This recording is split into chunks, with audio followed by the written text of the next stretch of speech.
ठीक है, तो इस वीडियो में हम लोग बात करने जा रहे हैं एविडेंसेस ऑफ एवोल्यूशन, यानी एवोल्यूशन हुआ इस बात के क्या एविडेंसेस थे। पहला एविडेंस जो हम बात कर रहे हैं वो पैलियोंटोलॉजिकल एविडेंसेस है। ठीक है, पैलियोंटोलॉजिकल एविडेंस। तो पैलियोंटोलॉजी मतलब होता है branch of science which deals with the study of fossils, यानी फॉसिल्स के एविडेंस की बात करेंगे हम। उसमें देखेंगे कि भाई साहब एवोल्यूशन हुआ तो फॉसिल्स से हमें क्या कुछ पता लगेगा। फॉसिल्स क्या होते हैं, कोई बताएगा? फॉसिल्स जो होते हैं रिमेन्स, हाँ, रॉक्स के अंदर दबे हुए रिमेन्स हैं जो कई लाख साल पहले दब गए थे। तो जो चट्टाने हैं उनमें जितना नीचे जाओगे उतनी पुराने रिमेन्स मिलेंगे। ठीक है, जितना ऊपर जाओगे उतने लेटेस्ट रिमेन्स मिलेंगे। तो इस तरह से हमने अपने जो आपको बताया था कई बिलियन ईयर्स बैक हमारी अर्थ बनी थी, तो हमने टाइम जोन को बांट दिया, इपॉक, पीरियड और इस टाइप से हमने टाइम जोन को बांटा है। उसे जियोलॉजिकल टाइम स्केल कहते हैं, जिसकी बात हम बाद में करेंगे। जियोलॉजिकल टाइम स्केल में क्या क्या चीजें रखी गई, कैसे हुआ, इसकी चर्चा पूरी होगी। बट अभी हम जो बात कर रहे हैं वो यहाँ बात कर रहे हैं एविडेंसेस की। और पहली बात पैलियोंटोलॉजिकल एविडेंस, यानी कि फॉसिल्स के थ्रू क्या एविडेंस आया। पहला एविडेंस है आर्कियोप्टेरिक्स। ये फॉसिल से ही कनेक्टिंग लिंक है बिटवीन बर्ड्स, एविज यानी बर्ड्स और रेप्टाइल्स के बीच का। इसके अंदर दो कैरेक्टर मिलते हैं, दो कैरेक्टर मिलते हैं। आपने जुरासिक पार्क मूवी देखी है? जुरासिक पार्क असल में वो एक जुरासिक पीरियड की बात कर रहे थे। हमारे बायोलॉजी में एक पीरियड आता है, पूरा पीरियड है टाइम पीरियड, जैसे जुरासिक पीरियड कहते हैं। और उस पीरियड में किस किस टाइप के ऑर्गेनिजम्स होते थे, अगर आप जुरासिक पार्क मूवी को ध्यान से देखेंगे तो आपको पता चलेगा उसमें उड़ने वाले डायनासोर्स हुआ करते थे। वो रेप्टाइल्स, डायनासोर रेप्टाइल्स हैं। डायनासोर्स क्या हैं? रेप्टाइल्स हैं। और जब हमने खुदाई करी तो चट्टानों में दबा हुआ एक रेप्टाइल मिला, आर्कियोप्टेरिक्स उसका नाम रखा गया, जिसके अंदर दो कैरेक्टर थे, रेप्टाइल्स के भी और बर्ड्स के भी। तो ये आपको पता है वर्टिब्रेट्स को जब बांटा गया तो फिशेस रखी गई, उसके बाद एम्फीबियंस रखे गए, फिर रेप्टाइल्स, फिर बर्ड्स और फिर मैमल्स, यानी रेप्टाइल्स के बाद बर्ड्स आए। देखिए यहां कुछ एक बहुत इंपॉर्टेंट बातें हम करने वाले हैं। कनेक्टिंग लिंक क्या होते हैं? कनेक्टिंग लिंक मतलब जिसके अंदर दो दो चीजों के कैरेक्टर मिले, जैसे वायरस। वायरस क्या है? वायरस के अंदर कुछ लिविंग कैरेक्टर्स हैं और कुछ नॉन लिविंग कैरेक्टर्स हैं। तो virus is the connecting link between living and non living. बिल्कुल सेम यूग्लिना, यूग्लिना जो है वो ऑटोट्रॉप भी है और हेटेरोट्रॉप भी है। तो प्लांट्स और एनिमल्स दोनों के बीच का कनेक्टिंग लिंक कौन है? यूग्लिना। बिल्कुल ऐसे ही एक कनेक्टिंग लिंक की हम बात करने जा रहे हैं, आर्कियोप्टेरिक्स। आर्कियोप्टेरिक्स जो होता है इसको कहां मिला था? ये रॉक्स थी, कौन सी? जुरासिक पीरियड की रॉक्स में मिला। और साथ ही साथ इसके अंदर रेप्टाइल्स के कैरेक्टर भी मिल रहे थे और बर्ड्स के भी कैरेक्टर मिल रहे थे। That's why it is called connecting link between birds and reptiles. और इसमें रेप्टाइल्स के क्या क्या कैरेक्टर थे ये बहुत ज्यादा पूछा गया है क्वेश्चन। रेप्टाइल्स के कैरेक्टर क्या थे? इसके अंदर एक लंबी पूंछ मिल रही थी, जो रेप्टाइल में मिलती, बर्ड्स में पूंछ नहीं मिलती। साथ ही साथ इसकी जो एक्सिस थी, बॉडी एक्सिस, वो मोर और लेस लिजार्ड की जैसी थी, छिपकली की जैसी। इसके अलावा बोन्स जो थी वो नॉन न्यूमेटिक थी। हड्डियां जो होती हैं आपको पता है खोखली होती हैं बर्ड्स की, लेकिन इसकी खोखली नहीं थी। जॉज जो थे उनके अंदर टीथ थे, जबकि आपने कभी तोते के अंदर दांत देखे? चिड़िया के अंदर, किसी भी चिड़िया के अंदर दांत देखे? नहीं देखे, लेकिन इसके दांत थे। और किसमें थे? जॉज में लगे हुए। लेकिन जॉज मॉडिफाई हो गए थे किसमें? बीक्स में। जॉज किसमें थे? बीक में, चोंच के जैसे थे जॉज। जबड़े कैसे थे? चोंच के जैसे। इसकी बॉडी के ऊपर फेदर्स मिल रहे थे और इसके जो फोर लिम्स थे वो मॉडिफाई थे विंग्स में। दैट मींस कि इसके अंदर ये जो कैरेक्टर थे ये बर्ड से लिंक थे, ये जो कैरेक्टर थे ये रेप्टाइल से लिंक थे। तो ये कनेक्टिंग लिंक किसके बीच का हो गया? बर्ड्स और रेप्टाइल्स के बीच का कनेक्टिंग लिंक है कौन? आर्कियोप्टेरिक्स, जो जुरासिक पीरियड में मिलता था। और इसीलिए हक्सले ने क्या कह दिया? Birds are the glorified reptiles, यानी जब रेप्टाइल्स ग्लोरीफाई करे यानी मॉडिफाई हुए और ज्यादा फले फूले तो रेप्टाइल्स क्या बन गए? बर्ड्स बन गए। हक्सले ने ये बात कही है। स्टेटमेंट याद रखिएगा, किसने कहा है? Birds are the glorified reptiles. किसने कहा? ये हक्सले ने कहा। हक्सले की बहुत सारे स्टेटमेंट अभी हमने बता दिए। इससे पहले वाली वीडियो में हमने बात करी थी ओमनिस वीवम एक्स वीवो, ये भी हक्सले ने दिया कि लाइफ जो है वो लाइफ से ही आएगी, ये भी हक्सले ने दिया। ठीक, ये तो पहला एविडेंस हो गया, कौन सा? फॉसिल्स को देख के हमने पहचाना। इसके बाद अगला एविडेंस आता है। अगला एविडेंस जो आ रहा है वो है evidence from comparative anatomy and morphology. अब उसके ऊपर देख लेते हैं वो क्या है। चलिए देखिए, यहाँ अब हम लोग बात करेंगे evidences from the comparative anatomy and morphology, यानी मॉर्फोलॉजी और एनाटॉमी को कंपेयर करेंगे। ठीक है, मॉर्फोलॉजी क्या होती है? एक्सटर्नल स्ट्रक्चर्स, एनाटॉमी क्या होती है? Internal structures. सबसे पहले बात करते हैं यहाँ पे हम होमोलॉगस ऑर्गन्स की। होमोलॉगस ऑर्गन्स क्या होते हैं?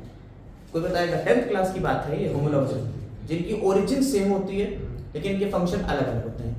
ओरिजिन सेम और फंक्शन डिफरेंट, उन्हें कहते हैं होमोलॉगस ऑर्गन। याद रखिएगा, those organs which have similar in origin but different in function. Similar in origin but different in function, यानी कि इनकी ओरिजिन एक सी है, एक ही जगह से ओरिजिन हो रही है, लेकिन इनके फंक्शन अलग अलग होते चले जा रहे हैं। तो जब अलग अलग होते चले जा रहे हैं, यानी एक जगह से पैदा हुए और अलग अलग काम करने लगे, क्या हुए? डाइवर्ज हुए, फैले। तो इस तरीके का एवोल्यूशन क्या कहलाया? डाइवर्जेंट इवोल्यूशन कहलाया। बात समझ में आई? इसके अलावा homologous indicates common ancestry. Common ancestry भी आपको समझ में आ रहा है? एक ही जगह से आए थे और ये फैल के पूरे में, जैसे 5 उंगलियां अलग अलग डायरेक्शन में चली गई तो डाइवर्ज हो गए। एक ही ओरिजिन इनकी सिमिलर थी, तो सिमिलर ओरिजिन, कॉमन एंसेस्ट्री। बात समझ में आई? एंसेस्टर्स के एक ही थे लेकिन काम अलग अलग होने लगे।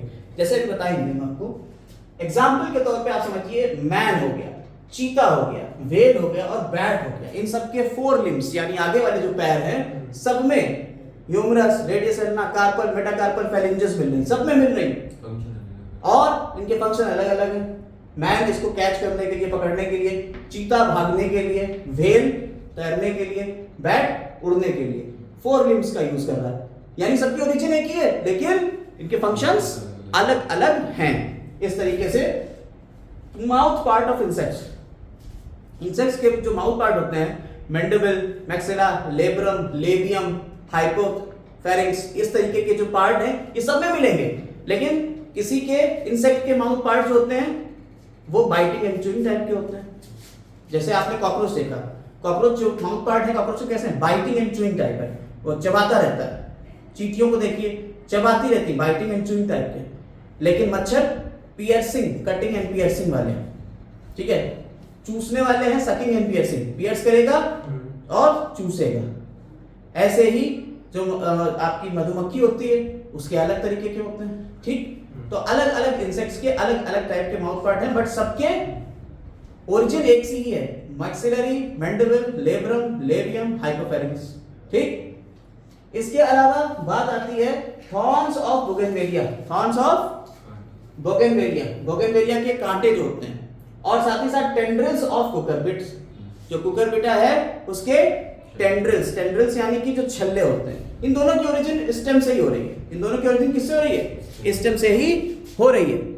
दोनों की ओरिजिन स्टेम से ही है और दोनों में ही ये एक्सिलरी पोजीशन पे होते हैं। एक्सिलरी यानी एक्सेस से निकल रहे हैं। ठीक, अब मॉलिक्यूल्स के अंदर भी होमोलॉगी देखने को मिली। आपके अंदर जो मॉलिक्यूल्स हैं उनके अंदर भी होमोलॉगी देखने को मिली। वो क्या है? जो प्रोटीन मिलते हैं ब्लड में इंसानों के और एप के, दोनों के प्रोटीन भी सेम देखने को मिले। तो ये कुछ एग्जांपल है किसके? होमोलॉगस ऑर्गन के। अगर आपसे होमोलॉगस ऑर्गन पूछा जाता है तो आप बता देंगे आराम से। होमोलॉगस ऑर्गन यानी similar in origin, different in function, यानी कि ये सब क्या कर रहे हैं? डाइवर्ज जा रहे हैं। एवोल्यूशन कौन सा देंगे? डाइवर्ज एवोल्यूशन देंगे और इनकी कॉमन एंसेस्ट्री होगी, याद रखिएगा। इसके बाद आते हैं एनालॉगस ऑर्गन। एनालॉगस ऑर्गन्स जो हैं बिल्कुल इसके बरक्स यानी इसके बिल्कुल उल्टे हैं, जो ओरिजिन इनकी डिफरेंट है, differ in origin but same in function. आप बताइए जरा, चिड़िया उड़ती है और एक इंसेक्ट भी उड़ता है, क्या इंसेक्ट के परों में हड्डियां होती हैं? आप तो पकड़ लेते हो तितली को, लेकिन जब आप किसी बर्ड को पकड़ो तो उसके हड्डियां हैं अंदर, ठीक है, तो हॉलो है लेकिन हड्डियां तो हैं। तो क्या हुआ? दोनों के फंक्शन सेम लेकिन स्ट्रक्चर बिल्कुल अलग। इसके अलावा बात करी जाए pectoral fins of sharks, and flippers of dolphin. Dolphin है मैमल और शार्क क्या है, मछलियां, फिशेस है, और दोनों के अंदर फ्लिपर्स मिल रहे हैं, ये तैरने का काम कर रहे हैं दोनों ही। इसके अलावा आई ऑफ ऑक्टोपस और आई ऑफ कैट, अगर आप कैट की आई देखिए और ऑक्टोपस की आई देखिए, दोनों ही लाइट सेंसिटिव ऑर्गन है, लेकिन दोनों की ओरिजिन अलग अलग है, दिखने में बिल्कुल ही डिफरेंट है। ऐसे ही पोटैटो एंड स्वीट पोटैटो, ये दोनों भी फंक्शन एक सही है लेकिन ओरिजिन अलग अलग है। स्वीट पोटैटो जो है ये रूट है और पोटैटो क्या है, स्टेम है, अंडरग्राउंड स्टेम है, तो दोनों के फंक्शन एक से है लेकिन ओरिजिन अलग अलग है। तो ये हो गए एनालॉगस ऑर्गन। तो एनालॉगस ऑर्गन में क्या है, काम सबका एक है, चाहे वो बने कैसे भी हो, सबका काम एक ही है। तो ये किस तरीके का एवोल्यूशन हो गया, कन्वर्जेंट एवोल्यूशन। क्लियर। देखिए अगला आता है वेस्टिजियल ऑर्गन्स। वेस्टिजियल ऑर्गन्स क्या होते हैं, कुछ ऐसे ऑर्गन्स हैं जो वेस्टिजियल ऑर्गन कहला रहे हैं, जो आपके अंदर तो फंक्शन जिनका नहीं है लेकिन इससे पहले के ऑर्गेनिजम्स में फंक्शन हुआ करता होगा। देखिए हम एविडेंसेस पढ़ रहे हैं कि एवोल्यूशन हुआ है, इस बात को कोई प्रूफ है, तो कह रहे हैं हाँ है। हमारे पास कुछ ऐसे ऑर्गन्स हैं जैसे नेक्टिटेटिंग मेम्ब्रेन, आपकी आंखों पे यहाँ पे जो गुलाबी रंग की मेम्ब्रेन मिल रही है, जो अब सिर्फ एक पार्ट है यहाँ पे दिखा हुआ, ये पहले अगर आप चिड़ियों वगैरह में देखें तो सफेद रंग की एक झिल्ली दिखती है, उसे नेक्टिटेटिंग मेम्ब्रेन कहते हैं, वो हम लोगों में उसका रेमेंस दिख रहा है। इसके अलावा ऑरिकुलर मसल्स, यानी कि आप अपने कानों को नहीं हिला पाते हो, जबकि भैंसे और गाय अपने कानों को हिला लेती हैं, आप अपने कानों को नहीं चला पा रहे हो, ठीक है, तो वो ऑरिकुलर मसल्स है जो कि हैं लेकिन उनका कोई काम नहीं। वर्मिफॉर्म अपेंडिक्स, आपके अंदर अपेंडिक्स है लेकिन उसका कोई काम नहीं है। इससे पहले बंदरों वगैरह में ये क्या करता था, ये काम करता था पचाने का cellulose. Caudal vertebrae, caudal vertebrae यानी टेल बोन आपके अंदर नहीं है, जिनके अंदर टेल होती है वो टेल बोन का काम भी करते हैं, चलती भी है, कभी कभी ये वापस भी आ जाती है, एटाफिज्म कहलाता है। आपके अंदर होते हैं दांत, दांत होते हैं, दांत में जो लास्ट वाला मोलर है इसे अकल दाढ़ कह रहे हैं, जो बाद में निकलती, क्या उसका कोई काम है, जब नहीं था तब भी तो खाना पचा रहे थे, अब वो निकल आई अकल दाढ़, तो क्या जरूरी है कि उससे ही फंक्शन होगा, तो फंक्शन लेस है। तो इस तरह से हमारे अंदर लगभग 90 वेस्टिजियल ऑर्गन मिलते हैं जो इस बात का प्रूफ देते हैं कि हम किसी दूसरे से इवॉल्व हो गया है, यानी उनमें ये काम करते होंगे लेकिन हम में ये काम नहीं करते। इसके अलावा आते हैं कनेक्टिंग लिंक के ऊपर। कनेक्टिंग लिंक अभी हमने आपको थोड़ी देर पहले आर्कियोप्टेरिक्स में बताया था, क्योंकि वैसे ही यहाँ कनेक्टिंग लिंक हमने कुछ लिख रखे हैं जो दो अलग अलग ग्रुप्स को कनेक्ट कर रहे हैं, यानी कुछ करेक्टर उस ग्रुप के मिल रहे हैं, कुछ करेक्टर इस ग्रुप के मिल रहे हैं। जैसे यूग्लिना के बारे में हमने बताया, प्लांट और एनिमल के बीच का है, प्रोटोस्पोंजिया प्रोटोजोआ और कोरिफेरा के बीच का है, नियोप्लाइना एनिलिडा और मोलस्का के बीच का, ये काफी पूछा गया है, नाम याद रखिए, नियोप्लाइना एनिलिडा और मोलस्का के बीच का है, पेरिपेटस एनिलिडा और आर्थ्रोपोडा का है, पा याद रखिए, पेरिपेटस एनिलिडा और आर्थ्रोपोडा के बीच का है, बेलेनोग्लोसस नॉन कॉर्डेट्स यानी हेमिकॉर्डेट्स और कॉर्डेट्स के बीच का है, लंग फिश और एम्फीबियंस के बीच का कनेक्टिंग लिंक है, काइमेरा एक फिश मिली थी जो कार्टिलेजिनस फिश और बोनी फिश के बीच का कनेक्टिंग लिंक है, एग लेइंग मैमल्स रेप्टाइल्स और मैमल्स के बीच का कनेक्टिंग लिंक है, यानी कहीं कहीं पे हम ये भी मान सकते हैं कि हमारी ओरिजिन रेप्टाइल से हुई, ना कि बर्ड से, रेप्टाइल से हुई होगी। हाँ, बर्ड्स अभी बताया, ग्लोरीफाइड रेप्टाइल्स, यानी रेप्टाइल्स से कहीं कोई जाके मैमल्स की तरफ भी जाया होगा और कोई बर्ड्स बना रहा होगा। हम लोग शुरुआत पानी से हुई है, ये शुरुआत हो रहा है कि रेप्टाइल पानी और दोनों में रहते हैं। हाँ, नहीं ये जरूरी नहीं कि पानी से ही हुई, बस ये है कि हाँ ये कुछ बताते हैं कि हम लोग इससे बने होंगे, जरूरी नहीं कि हम ही लोग मैमल हुए, हम ही लोग बने, कोई और भी बन सकता है। इसके बाद आता है एटाविज्म। एटाविज्म देखिए, कुछ कभी कभी आपने देखा होगा कुछ बच्चों में टेल बोन निकल जाती बाहर की तरफ, बोन पूरी निकल जाती बाहर, ये अचानक से कहां से आ गई, बाकी किसी में तो नहीं आ रही थी, ये अचानक से बच्चों में आ गई। यानी कुछ कैरेक्टर ऐसे हैं जो बाय द टाइम एवोल्यूशन में बाय द टाइम खत्म हो गए थे, लेकिन कई जनरेशन बाद वो फिर से रीअपियर होते हैं। तो वो कैरेक्टर जो हमारे अंदर खत्म हो गए थे और रीअपियर हो रहे हैं, उनसे हम क्या कहते हैं, उस फिनोमेना को एटाविज्म कहते हैं। यानी जो एक्सटिंक्ट कैरेक्टर थे उनका रीअपियरेंस होना क्या कहला रहा है, एटाविज्म कहला रहा है। जैसे टेल बोन का निकलना एग्जांपल है, ठीक है। तो ये हो गया। इसके अलावा एम्ब्रियोलॉजिकल एविडेंसेस भी आते हैं। हम सारे एविडेंसेस को यहाँ डिस्कस कर रहे हैं। तो अब एक और एविडेंस है एम्ब्रियोलॉजिकल एविडेंस। हक्सले साहब ने फिर एम्ब्रियोलॉजिकल एविडेंस की बात करी। एम्ब्रियोलॉजिकल एविडेंस में हक्सले साहब ने देखा कि जो इंसान है जो पैदा हो रहा है, जब एम्ब्रियो की फॉर्म में जाते हैं तो उसमें देखते हैं कि छोटा सा बच्चा जो है उसमें टैडपोल के कैरेक्टर भी मिलते हैं, मछली के कैरेक्टर भी मिल रहे हैं, उसमें गिल्स भी मिल रहे हैं, फिर धीरे धीरे ये सब चीजें भरती हैं। तो उन्होंने जब हमारी एनाटॉमी को देखा एम्ब्रियो की पूरी, कि एम्ब्रियो पहले ऐसा था, फिर ऐसा था, फिर ऐसा था, फिर ऐसा था, और मॉडिफाई होकर इंसान बन गया, तो कई स्टेजेस से होता हुआ आ रहा है। तो उन्होंने उसको पढ़ा, जब पूरा समझा तो उन्हें लगा कि हाँ हमारे अंदर पूर्वजों के कैरेक्टर्स होते हैं जो धीरे धीरे डिसअपीयर होते हैं। तो ये एम्ब्रियोलॉजिकल एविडेंस में हम इसे रखते हैं। इसके अलावा biogeographical evidence, biogeographical evidence. Biogeographical evidence क्या होते हैं?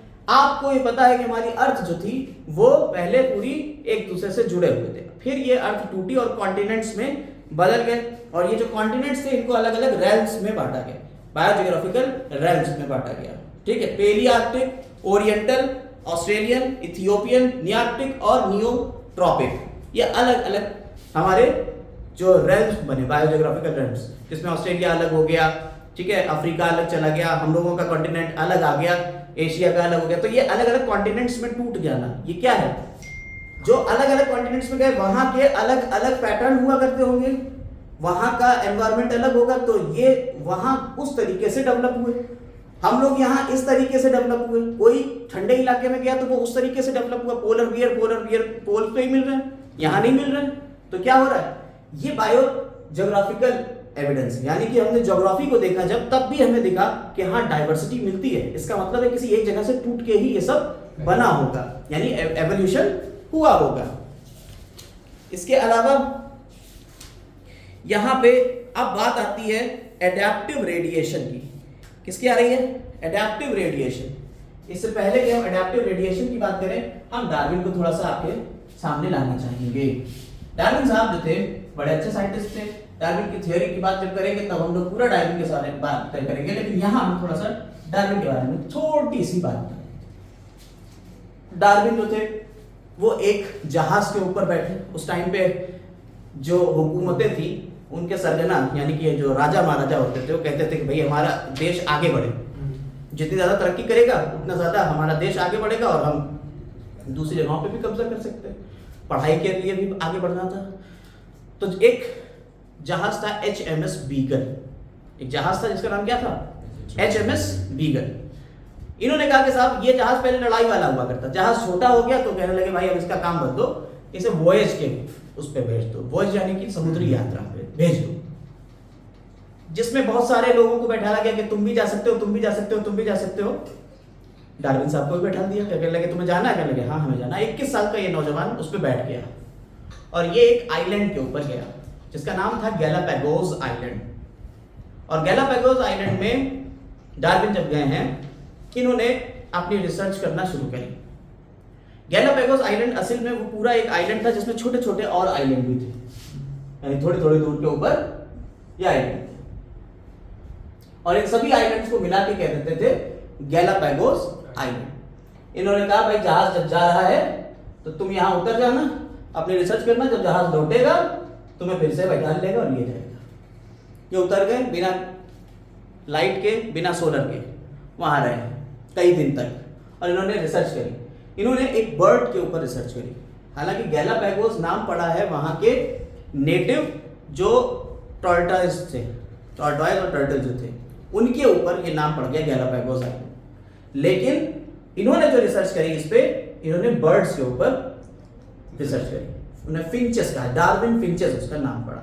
इन्होंने जो बर्ड्स के ऊपर रिसर्च करी तो अलग अलग जगहों पे इन्होंने बर्ड्स देखी। एक ही बर्ड थी जो अलग अलग जगहों पे थी और उसकी चोंच में अलग अलग तरीके के स्ट्रक्चर्स पाए गए।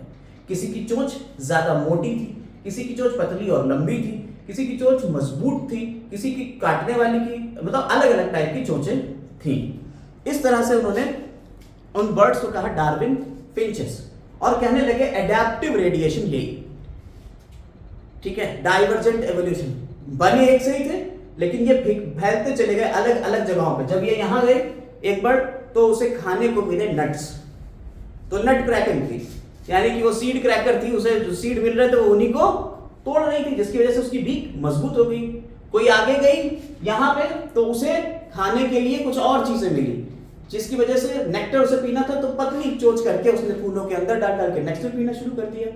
इसी तरह से इंसेक्ट ईटिंग बर्ड बन गई। तो अलग अलग टाइप की, एक ही बर्ड से ओरिजिन हुई और अलग अलग टाइप की हो गई। इसको कह देते हैं डाइवर्जेंट इवोल्यूशन, और यही एडेप्टिव रेडिएशन है। डाइवर्जेंट इवोल्यूशन या एडेप्टिव रेडिएशन कह लीजिए। एडेप्टिव रेडिएशन यानी अलग अलग जगहों पे उन्होंने एडेप्ट कर लिया, ठीक है, उन्होंने अलग अलग जगहों पे एडेप्ट किया। इसी का एक और मार्सुपियल्स का आपकी एनसीईआरटी में दिया हुआ एग्जांपल देखिए। ये आपका दी हुई है finches, variety of beaks in finches that Darwin found in Galapagos island. तो इन्होंने गैलापागोस आइलैंड के ऊपर जो वैरायटी थी फिंचेस की, उसको इन्होंने देखा और मार्क किया। देखिए ये बड़ी चोंच वाली है, ये पतली चोंच वाली है, लंबी चोंच वाली है, दिख रही है, ठीक है। और इसी को एडेप्टिव रेडिएशन का, और यहाँ पे मार्सुपियल्स का एक ऑस्ट्रेलिया में पूरा दिखाया गया है, और इसके ऊपर क्वेश्चन भी आते हैं, नीट में कई बार आए, तो आप इसको गौर से देखिए। ये टेस्मानियन वोल्फ है, जो मार्सुपियल रेडिएशन है, यानी एक ही से सब अलग अलग निकले हैं। टेस्मानियन वोल्फ, टाइगर कैट, क्या लिखा हुआ है, बैंडेट, हीटर, मार्सुपियल, रैट, इसके अलावा कैंगरू, वॉम्बैट, बैंडिकॉट, कोयला, और मार्सुपियल मोल और शुगर ग्लाइडर। ये इस तरह से ये आपके सारे बने हुए हैं। ये क्या है, ये एडेप्टिव रेडिएशन है, यानी इन्होंने अलग अलग जगहों पे जाके एडेप्ट किया और रेडिएट होते चले गए, बिखरते चले गए, और इतने ढेर सारे बन गए। समझ में आई बात या नहीं? ये ज्योग्राफिकल एविडेंस की बात कर रहे हैं, बायोजियोग्राफिकल एविडेंस से ही हम इसको रिलेट कर सकते हैं। अब देखिए यहाँ पे कुछ एक स्ट्रक्चर देखिए जरा। यहाँ पे अगर आप बात करें तो प्लेसेंटल मैमल्स और ऑस्ट्रेलियन मार्सुपियल्स की बात करते हैं। प्लेसेंटल मैमल्स और ऑस्ट्रेलियन मार्सुपियल्स की बात करें। आप देखिए इनकी आदतें एक सी हैं, लेकिन ये प्लेसेंटल मैमल है और ये मार्सुपियल्स होते हैं जो पाउच वाले एनिमल्स होते हैं, जिनमें अपना पाउच होता है। ब्राउजिंग, ठीक है, ये क्या करेंगे, बोरिंग करेंगे, ठीक, ये दोनों मोल और मार्सुपियल मोल। इसी तरह से एंट ईटर, ये क्या करेगा, डिगिंग एंट फीडर, ठीक है, ये डिगिंग करेगा एंट फीडर। ये नम्बेट एंट ईटर और एंट ईटर, ये मार्सुपियल में आ गया। दोनों की आदतें सेम है, लेकिन एक मार्सुपियल है और एक तुम्हारा प्लेसेंटल मैमल। अगर इसकी कंडीशंस की बात कर रहे हैं, बस आप इसको ध्यान से देख लेंगे तो आप समझ जाएंगे कि ये क्या हो रहा है। ये ऑस्ट्रेलिया में रह के अपने आप को डेवलप करते चले जा रहे हैं, और ये हमारे जैसे प्रदेशों में रह के अपने आप को डेवलप करते चले जा रहे हैं। मोल, ये क्या होते हैं, स्मॉल रोडेंट लाइक है। देखिए दोनों, ये मार्सुपियल मोल हो गया और ये हमारे यहाँ का मोल हो गया।